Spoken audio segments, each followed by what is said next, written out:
ನಮಸ್ತೆ, ನಾನು ನಿಮ್ಮ ಜಿ ವಿ ನರೋತ್ತಮ ಶರ್ಮಾ.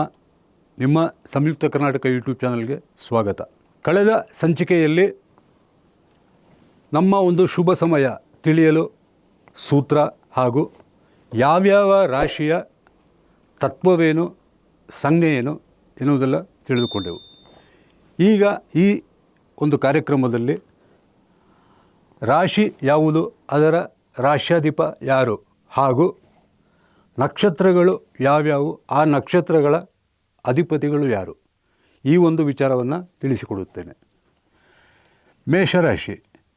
ಮೇಷರಾಶಿಗೆ ಅಶ್ವಿನಿ, ಭರಣಿ ಹಾಗೂ ಕೃತಿಕಾ ನಕ್ಷತ್ರದ ಮೊದಲ ಚರಣ ಮೇಷರಾಶಿಯಾಗುತ್ತದೆ. ಈ ಮೇಷರಾಶಿಗೆ ಅಧಿಪತಿ ಕುಜ.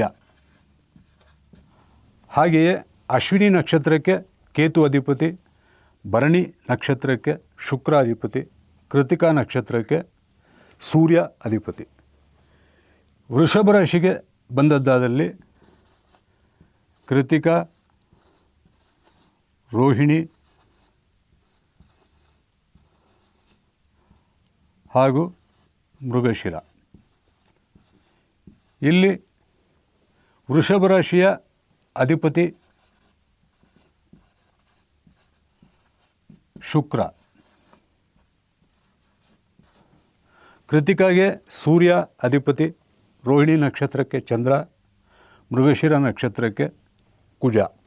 ಹಾಗೆಯೇ ಮಿಥುನ ರಾಶಿಯಲ್ಲಿ ಮೃಗಶಿರ, ಆರಿದ್ರ, ಪುನರ್ವಸು. ಮಿಥುನ ರಾಶಿಗೆ ಬುಧ ಅಧಿಪತಿಯಾಗಿದ್ದು, ಮೃಗಶಿರಕ್ಕೆ ಕುಜ, ಆರಿದ್ರಕ್ಕೆ ರಾಹು ಹಾಗೂ ಪುನರ್ವಸು ನಕ್ಷತ್ರಕ್ಕೆ ಗುರು ಅಧಿಪತಿಯಾಗಿರುತ್ತಾನೆ. ಕರ್ಕಾಟಕ ರಾಶಿಗೆ ಪುನರ್ವಸು, ಪುಷ್ಯ ಹಾಗೂ ಆಶ್ಲೇಷ ನಕ್ಷತ್ರಗಳು ಒಳಪಡುತ್ತದೆ. ಪುನರ್ವಸು ನಕ್ಷತ್ರಕ್ಕೆ ಗುರು, ಪುಷ್ಯಮಿ ನಕ್ಷತ್ರಕ್ಕೆ ಶನಿ, ಆಶ್ಲೇಷ ನಕ್ಷತ್ರಕ್ಕೆ ಬುಧ ಅಧಿಪತಿಯಾಗಿದ್ದು, ಕರ್ಕಾಟಕ ರಾಶಿಯ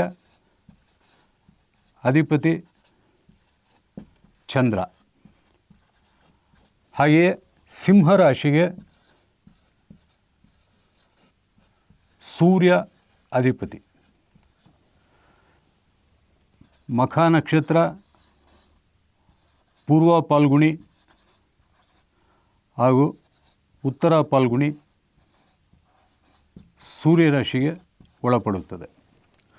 ಮಖ ನಕ್ಷತ್ರಕ್ಕೆ ಕೇತು ಅಧಿಪತಿ, ಪೂರ್ವ ಪಾಲ್ಗುಣಿ ನಕ್ಷತ್ರಕ್ಕೆ ಶುಕ್ರ ಹಾಗೂ ಉತ್ತರ ಪಾಲ್ಗುಣಿ ನಕ್ಷತ್ರಕ್ಕೆ ಸೂರ್ಯ ಅಧಿಪತಿ. ಕನ್ಯಾ ರಾಶಿಗೂ ಬುಧನೇ ಅಧಿಪತಿಯಾಗಿದ್ದು, ಕನ್ಯಾ ರಾಶಿಯಲ್ಲಿ ಉತ್ತರ ಪಾಲ್ಗುಣಿ ನಕ್ಷತ್ರ, ಹಸ್ತ ನಕ್ಷತ್ರ ಹಾಗೂ ಚಿತ್ತ ನಕ್ಷತ್ರಗಳು ಕನ್ಯಾ ರಾಶಿಗೆ ಒಳಪಡುತ್ತದೆ. ಕನ್ಯಾ ರಾಶಿಗೆ ಬುಧ ಅಧಿಪತಿ. ತುಲಾ ರಾಶಿಗೆ ಶುಕ್ರ ಅಧಿಪತಿಯಾಗಿದ್ದು, ಚಿತ್ತ, ಸ್ವಾತಿ ಹಾಗೂ ವಿಶಾಖ ನಕ್ಷತ್ರಗಳನ್ನು ತುಲಾ ರಾಶಿ ಒಳಗೊಳ್ಳುತ್ತದೆ. ಚಿತ್ತ ನಕ್ಷತ್ರಕ್ಕೆ ಕುಜ ಅಧಿಪತಿ, ಸ್ವಾತಿ ನಕ್ಷತ್ರಕ್ಕೆ ರಾಹು, ವಿಶಾಖ ನಕ್ಷತ್ರಕ್ಕೆ ಬೃಹಸ್ಪತಿ ಅರ್ಥಾತ್ ಗುರು.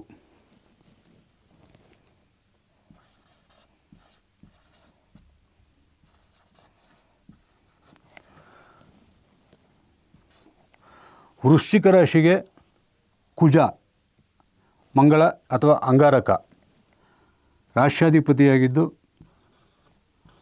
ವಿಶಾಖ, ಅನುರಾಧ ಹಾಗೂ ಜ್ಯೇಷ್ಠ ನಕ್ಷತ್ರಗಳನ್ನು ವೃಶ್ಚಿಕ ರಾಶಿ ಒಳಪಡುತ್ತದೆ. ವಿಶಾಖ ನಕ್ಷತ್ರಕ್ಕೆ ಗುರು, ಅನುರಾಧ ನಕ್ಷತ್ರಕ್ಕೆ ಶನಿ ಹಾಗೂ ಜ್ಯೇಷ್ಠ ನಕ್ಷತ್ರಕ್ಕೆ ಬುಧ ನಕ್ಷತ್ರಾಧಿಪತಿಗಳು.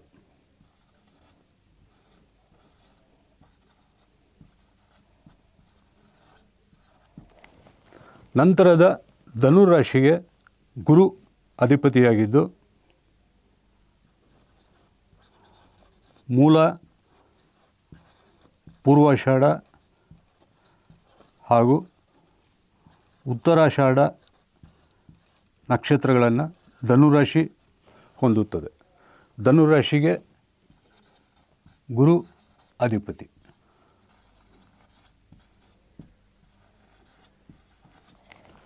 ಮೂಲ ನಕ್ಷತ್ರಕ್ಕೆ ಕೇತು ಅಧಿಪತಿಯಾಗಿದ್ದು ಪೂರ್ವಾಷಾಢ ನಕ್ಷತ್ರಕ್ಕೆ ಶುಕ್ರ ಹಾಗೂ ಉತ್ತರಾಷಾಢ ನಕ್ಷತ್ರಕ್ಕೆ ಸೂರ್ಯ ನಕ್ಷತ್ರಾಧಿಪತಿಗಳು. ನಂತರದ ಮಕರ ರಾಶಿಗೆ ಶನಿ ಅಧಿಪತಿ. ಮಕರ ರಾಶಿಗೆ ಉತ್ತರಾಷಾಢ, ಶ್ರವಣ ಹಾಗೂ ಧನಿಷ್ಠ ನಕ್ಷತ್ರಗಳನ್ನು ಮಕರ ರಾಶಿಗೆ ಒಳಪಡುತ್ತದೆ. ಹಾಗೆಯೇ ಕುಂಭರಾಶಿಗೂ ಶನಿಯೇ ಅಧಿಪತಿಯಾಗಿದ್ದು ಧನಿಷ್ಠ ನಕ್ಷತ್ರ, ಶತಭಿಷ ಹಾಗೂ ಪೂರ್ವ ಭಾದ್ರಪದ ಕುಂಭರಾಶಿಗೆ ಒಳಪಡುತ್ತದೆ. ಮಕರ ಹಾಗೂ ಕುಂಭಕ್ಕೆ ಶನಿಯೇ ಅಧಿಪತಿಯಾಗಿದ್ದು ಧನಿಷ್ಠ ಕುಜನ ನಕ್ಷತ್ರ, ಶತಭಿಷ ರಾಹುವಿನ ನಕ್ಷತ್ರ, ಪೂರ್ವಭಾದ್ರ ಗುರುವಿನ ನಕ್ಷತ್ರ. ಮಕರ ರಾಶಿಯಲ್ಲಿ ಧನಿಷ್ಠ ಕುಜನ ನಕ್ಷತ್ರವಾಗಿದ್ದು ಶ್ರವಣ ಚಂದ್ರನ ನಕ್ಷತ್ರ, ನಂತರ ಉತ್ತರಾಷಾಢ ಸೂರ್ಯನ ನಕ್ಷತ್ರ. ಕೊನೆಯದಾದ ಮೀನರಾಶಿಗೆ ಪೂರ್ವಭಾದ್ರ, ಉತ್ತರ ಭಾದ್ರಪದ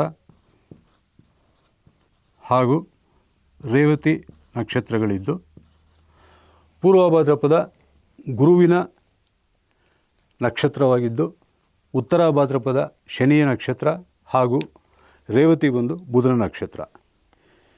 ಇಲ್ಲಿಯೂ ಅಷ್ಟೇ ಒಂದು ಸೂತ್ರ ಇರುವುದನ್ನು ನೀವು ಗಮನಿಸಬಹುದು.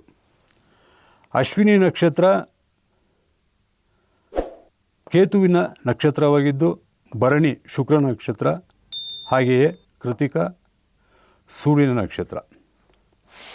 ಅದೇ ರೀತಿಯಾಗಿ ಪ್ರತಿಯೊಂದು ರಾಶಿಯಲ್ಲಿಯೂ ಸಹಿತ ಕಳೆದ ಸಂಚಿಕೆಯಲ್ಲಿ ತಿಳಿದುಕೊಂಡಂತೆ FEAW ಜಲರಾಶಿ.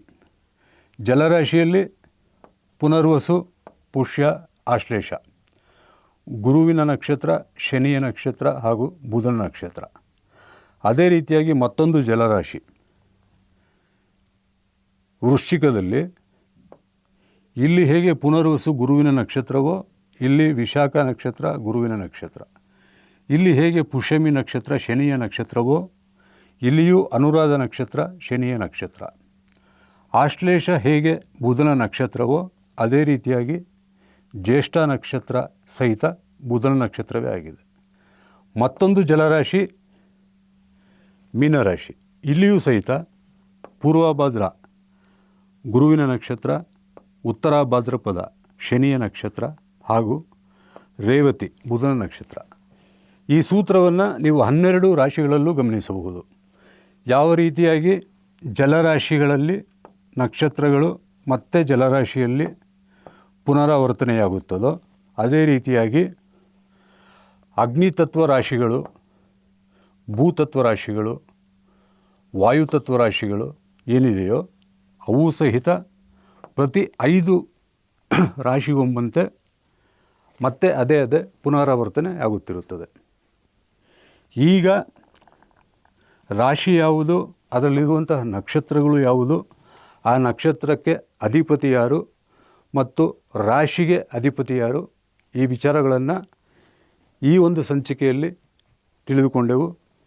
ಮುಂದಿನ ಸಂಚಿಕೆಯಲ್ಲಿ ನಮಗೆ ಗ್ರಹಗಳಿಂದ ಪ್ರಾಪ್ತವಾಗುವಂತಹ ಉತ್ತಮ ರಾಜಯೋಗಗಳೇನಿದೆ, ಅನಪಯೋಗ, ಸುನಪಯೋಗ ಇತ್ಯಾದಿ ಪ್ರತಿಯೊಂದು ರಾಜಯೋಗದ ವಿವರವನ್ನು ನಿಮಗೆ ಮುಂಬರುವ ಸಂಚಿಕೆಗಳಲ್ಲಿ ಮನದಟ್ಟು ಮಾಡಲು ಪ್ರಯತ್ನಿಸುತ್ತೇನೆ. ನಿಮ್ಮ ಸಂಯುಕ್ತ ಕರ್ನಾಟಕ ಯೂಟ್ಯೂಬ್ ಚಾನಲ್ಗೆ ಸಬ್ಸ್ಕ್ರೈಬ್ ಆಗೋದನ್ನು ಮರೆಯಬೇಡಿ. ಶೇರ್ ಮಾಡಿ, ಲೈಕ್ ಮಾಡಿ, ಕಾಮೆಂಟ್ ಮಾಡಿ. ಧನ್ಯವಾದಗಳು.